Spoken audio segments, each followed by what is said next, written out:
ರಾಜ್ಯದಲ್ಲಿ ಚುನಾವಣಾ ಕಾವು ಜೋರಾಗ್ತಾ ಇದೆ. ಹಾಗೆಯೇ ರಾಜ್ಯಕ್ಕೆ ಹೈಕಮಾಂಡ್ ನಾಯಕರ ಪ್ರವಾಸದ ಭಾಗವಾಗಿ ಮೊದಲ ಭಾಗವಾಗಿ ಅಮಿತ್ ಶಾ ಅವರೇ ಖುದ್ದು ಎಂಟ್ರಿ ಕೊಡ್ತಾ ಇರ್ತಕ್ಕಂಥದ್ದು. ಹಾಗೆಯೇ ಅಮಿತ್ ಶಾ ಎಂಟ್ರಿಯಿಂದಾಗಿ ಪ್ರಮುಖವಾಗಿ ಈ ಏನು ಅತೃಪ್ತರು ಅಸಮಾಧಾನಿತರು ಅಂತೆಲ್ಲ ಯಾರೆಲ್ಲ ಇದ್ರು, ಈ ರೆಬಲ್ ಲೀಡರ್ಸ್ಗಳನ್ನು ಅಸಮಾಧಾನವನ್ನು ತಣಿಸ್ತಾರ, ಹಾಗೆಯೇ ಅಮಿತ್ ಶಾ ಅವರ ಬಂದು ಹೋದ ನಂತರ ಆಗುವಂತಹ ರಾಜಕೀಯ ಬದಲಾವಣೆಗಳು ಇವೆಲ್ಲದರ ಬಗ್ಗೆನೂ ಮಾತಾಡ್ತಾ ಹೋಗೋಣ. ನಮ್ಮ ಜೊತೆಗೆ ಹಿರಿಯ ನಾಯಕರು ಹಾಗೆ BJPಯ ಹಿರಿಯ ಮುಖಂಡರಾದಂಥ ಸುನೀಲ್ ಕುಮಾರ್ ಅವರಿದ್ದಾರೆ, ಬನ್ನಿ ಮಾತಾಡ್ತಾ ಹೋಗೋಣ. ಸರ್ ನಮಸ್ತೆ. ಸರ್, ಈಗ ಅಮಿತ್ ಶಾ ಎಂಟ್ರಿ ಕೊಡ್ತಾ ಇದ್ದಾರೆ, ಏನೆಲ್ಲ BJP ನಾಯಕರು ನಿರೀಕ್ಷೆ ಮಾಡ್ತಾರೆ ಅಮಿತ್ ಶಾ ಅವರಿಂದ, ಯಾವ ರೀತಿ ಬೂಸ್ಟ್ ಆಗುತ್ತೆ?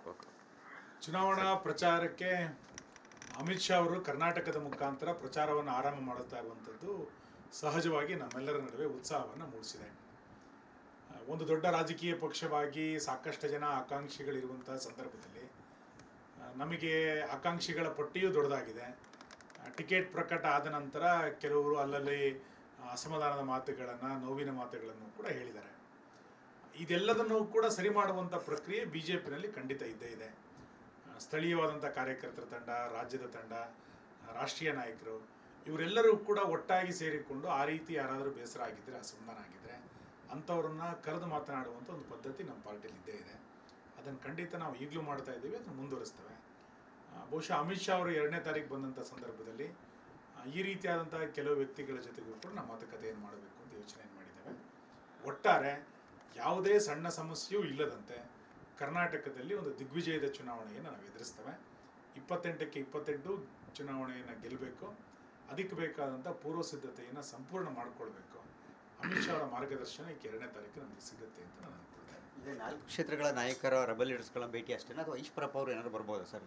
ಇಲ್ಲ, ನಾವು ಮೊದಲ ಹಂತದಲ್ಲಿ ಅಮಿತ್ ಶಾ ಅವರ ಮೊದಲನೇ ಪ್ರವಾಸ ಇದು. 2ನೇ 3ನೇ ಹಂತದಲ್ಲಿ ಬೇರೆ ಬೇರೆ ರೀತಿಯಾದಂಥ ಪ್ರವಾಸಗಳಿದ್ದೇ ಇದೆ. ಬೆಂಗಳೂರಿಗೆ ಹತ್ತಿರ ಆಗಿರುವಂಥ 4 ಲೋಕಸಭಾ ಕ್ಷೇತ್ರದ ಪ್ರಮುಖರ ಸಭೆ, ಚಿಕ್ಕಬಳ್ಳಾಪುರ, ತುಮಕೂರು, ಚಿತ್ರದುರ್ಗ ಮತ್ತು ದಾವಣಗೆರೆ, ಈ ರೀತಿಯಾದಂಥ ಪ್ರಮುಖರ ಸಭೆಗೆ ನಾವು ಕರೆದಿದ್ದೇವೆ.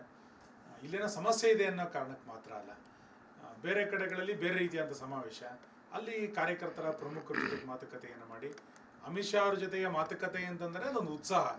ಬರೀ ಮಾತುಕತೆ ಅಂತಂದರೆ ಇನ್ನೇನೋ ಟಾಕಿಂಗ್ ಟರ್ಮ್ಸ್ ನಡೆಯುತ್ತೆ ಅಂತಲ್ಲ, ಅದೊಂದು ಉತ್ಸಾಹ, ಅದೊಂದು ಚಿಲುಮೆ. ಆ ಹಿನ್ನೆಲೆಯಲ್ಲಿ ಅವರ ತಂತ್ರಗಾರಿಕೆಯ ಸಂಗತಿಗಳು ಇಡೀ ಚುನಾವಣೆಗೆ ನಮಗೆ ಅನುಕೂಲ ಆಗುತ್ತೆ.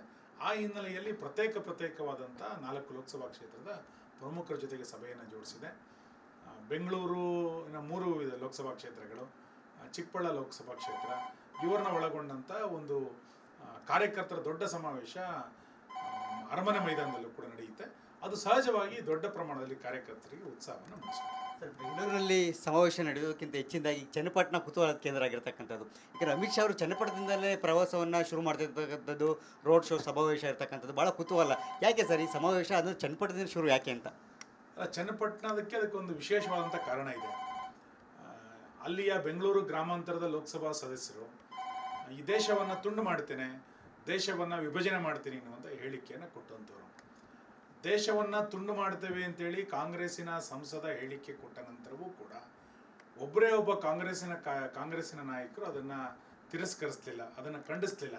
ಬದಲಾಗಿ ಒಬ್ಬರಾದ ನಂತರ ಆ ವಿಭಜನೆಯ ಮಾತನ್ನು ಸಮರ್ಥಿಸ್ಕೊಳ್ತಾ ಹೋದರು. ಅಂದರೆ ಕಾಂಗ್ರೆಸ್ಸಿನ ಮಾನಸಿಕತೆ ಆ ಸಂಸದನ ಮುಖಾಂತರ ದೇಶ ವಿಭಜನೆ ಮಾಡುವಂಥ ಮಾನಸಿಕತೆ. ಯಾರು ದೇಶವನ್ನು ತುಂಡು ಮಾಡ್ತಾರೆ ಅಂಥ ಜಾಗದಿಂದ ದೇಶವನ್ನು ಒಂದು ಮಾಡ್ತೇವೆ ಅಂತೇಳಿ ಅಮಿತ್ ಶಾ ಅವರ ಪ್ರವಾಸ ಆರಂಭ ಆಗುತ್ತೆ. ಹಾಗಾಗಿ ಜೋಡೋ ಮತ್ತು ತೋಡೋ ಇವೆರಡರ ನಡುವೆ ಇವತ್ತು ಸಂಘರ್ಷ ನಡೆಯುತ್ತೆ. ಆ ಹಿನ್ನೆಲೆಯಲ್ಲಿ 370ನೇ ವಿಧಿಯನ್ನು ರದ್ದು ಮಾಡೋದ್ರ ಮುಖಾಂತರ ದೇಶವನ್ನು ಅಮಿತ್ ಶಾ ಯಾವ ರೀತಿ ಒಂದು ಮಾಡಿದ್ರೋ ಕಾನೂನಿನ ಮುಖಾಂತರ, ಆ ಪ್ರೇರಣೆಯೊಂದಿಗೆ ಚನ್ನಪಟ್ಟಣದಲ್ಲಿ ನಾವು ಭಾರತ್ ಜೋಡೋವನ್ನು ಜೋಡಿಸ್ತೇವೆ, ಭಾರತವನ್ನು ಒಂದಾಗಿಸ್ತೇವೆ ಎನ್ನುವಂಥ ಸಂಕಲ್ಪವನ್ನು ಇಟ್ಟುಕೊಂಡು ಅಲ್ಲಿಂದ ನಮ್ಮ ರ್ಯಾಲಿಗಳು ಆರಂಭ ಆಗ್ತಾ ಇದೆ. ಬೆಂಗಳೂರು ಗ್ರಾಮಾಂತರದಲ್ಲಿ ಈ ಬಾರಿ ಏನು ಹಳೆ ಮೈಸೂರು ಭಾಗದಲ್ಲಿ ಬೆಂಗಳೂರು ಗ್ರಾಮಾಂತರ ಈ ಬಾರಿ ಟಾರ್ಗೆಟ್ BJP ನಾಯಕರಿಗೆ. ಎಲ್ಲದೂ ನಮಗೆ ಟಾರ್ಗೆಟ್ಟೆ. ಸ್ವಲ್ಪ ವಿಶೇಷವಾದಂಥ ಗಮನವನ್ನು ಬೆಂಗಳೂರು ಗ್ರಾಮಾಂತರಕ್ಕೆ ಕೊಡ್ತಾ ಇದ್ದೀವಿ. ಕಾರಣ ಅಲ್ಲಿ ದೇಶ ವಿಭಜನೆ ಮಾಡುವಂಥವ್ರು ಇದ್ದಾರೆ. ಎರಡನೇದು, ಕಳೆದ ಬಾರಿ ನಾವು ಸೋತಂಥ ಕ್ಷೇತ್ರ ಅದನ್ನು ಈ ವರ್ಷ ಗೆಲ್ಲಬೇಕು ಅಂತ ಹೊರಟಿದ್ದಾರೆ. ಸರ್, ಕೊನೆಯದಾಗಿ ಅಮಿತ್ ಶಾ ಅವರ ಎಂಟ್ರಿಯಿಂದ ಪಕ್ಷಕ್ಕೆ ಯಾವ ರೀತಿ ಬೂಸ್ಟ್ ಆಗುತ್ತೆ? ಮೊದಲ ಹಂತವಾಗಿ ಬರ್ತಾ ಇರೋದು, ನಾನು ಆಗಲೇ ಹೇಳಿದ್ನಲ್ಲ, ನಾವು 3 ರೀತಿಯಾದಂಥ ಕಾರ್ಯಕ್ರಮಗಳನ್ನು ಜೋಡಿಸಿದೆ. ಮೊದಲನೇದು JDS ಮತ್ತು BJPಯ ರಾಜ್ಯ ಮಟ್ಟದ ಪ್ರಮುಖರ ಜೊತೆಗೆ ಒಂದು ಉಪಹಾರದ ಸಭೆಯನ್ನು ಜೋಡಿಸಿದೆ. ಸಮನ್ವಯತೆ ದೃಷ್ಟಿಯಿಂದ ಅದು ಒಳ್ಳೆಯದಾಗುತ್ತೆ. ಒಂದು 5,000 ಜನ ಕಾರ್ಯಕರ್ತರ ಸಮಾವೇಶವನ್ನು ಜೋಡಿಸಿದೆ. ಸಹಜವಾಗಿ 4-5 ಲೋಕಸಭಾ ಕ್ಷೇತ್ರಗಳಿಗೆ ಕಾರ್ಯಕರ್ತರಿಗೆ ಉತ್ಸಾಹ ಸಿಗುತ್ತೆ. ಇನ್ನು 4 ಲೋಕಸಭಾ ಕ್ಷೇತ್ರಗಳಲ್ಲಿ ಪ್ರಮುಖರ ಜೊತೆಗೆ ಮಾತುಕತೆಯನ್ನು ಸುದೀರ್ಘವಾಗಿ ಮಾಡ್ತಾ ಇದೆ. ಅದೊಂದು 4 ಲೋಕಸಭಾ ಕ್ಷೇತ್ರದಲ್ಲಿ ಕಾರ್ಯಕರ್ತರಿಗೆ ಉತ್ಸಾಹ ಸಿಗುತ್ತೆ. ಒಂದು ರೋಡ್ ಶೋ, ಒಟ್ಟಾರೆ ಒಂದು 10 ಲೋಕಸಭಾ ಕ್ಷೇತ್ರಗಳ ಮೇಲೆ ನೇರವಾಗಿ ಅಮಿತ್ ಶಾ ಅವರ ಪರಿಣಾಮ ಒಂದು ಪ್ರವಾಸದ ಮುಖಾಂತರ ಸಿಗುತ್ತೆ. ಅಮಿತ್ ಶಾ ಅಂತಂದ್ರೆ ಅದೊಂದು ಚಾಣಕ್ಯ ಅಂತ ನಾವು ಕಳ್ಕೊಂಡಿದ್ದೇವೆ. ರಾಷ್ಟ್ರೀಯ ಅಧ್ಯಕ್ಷರಾಗಿ ಪಾರ್ಟಿಗೆ ದೊಡ್ಡ ಶಕ್ತಿಯನ್ನು ಕೊಟ್ಟಂಥವ್ರು, ಗೃಹ ಸಚಿವರಾಗಿ ಒಂದು ದೊಡ್ಡ ಭದ್ರತೆಯನ್ನು ಈ ದೇಶದಲ್ಲಿ ಕೊಟ್ಟು ಒಂದು ಹೊಸ ಬದಲಾವಣೆಯನ್ನು ಈ ದೇಶದಲ್ಲಿ ತಂದುಕೊಟ್ಟಂಥವ್ರು. ಉಗ್ರತೆಯನ್ನು ಹೊಂದಿರುವಂಥ ಅಮಿತ್ ಶಾ ಅವರ ಪ್ರವಾಸ ಕರ್ನಾಟಕದಲ್ಲಿ ಒಂದು ಹೊಸ ಉತ್ಸಾಹವನ್ನು ಕಾರ್ಯಕರ್ತರಿಗೆ ಕೊಡುತ್ತೆ. ನಮ್ಮ ಚುನಾವಣೆಗೆ ಒಂದು ದೊಡ್ಡ ದಿಕ್ಸೂಚಿಯನ್ನು ಈ ಪ್ರವಾಸ ಕೊಡುತ್ತೆ ಅಂತ ನಾನು ಭಾವಿಸ್ತೇನೆ. Thank you sir. ಇದಿಷ್ಟು ಕೂಡ ಸುನಿಲ್ ಕುಮಾರ್ ಅವರ ಮಾತು. ಒಟ್ಟಾರೆಯಾಗಿ ಈ ಬಾರಿಯ ಚುನಾವಣೆ ತೋಡೋ ವರ್ಸಸ್ ಜೋಡೋ ಅಂತಕ್ಕಂಥ ಮಾತನ್ನು ಭಾಳ ಸ್ಪಷ್ಟವಾಗಿ ಹೇಳಿರ್ತಕ್ಕಂಥದ್ದು.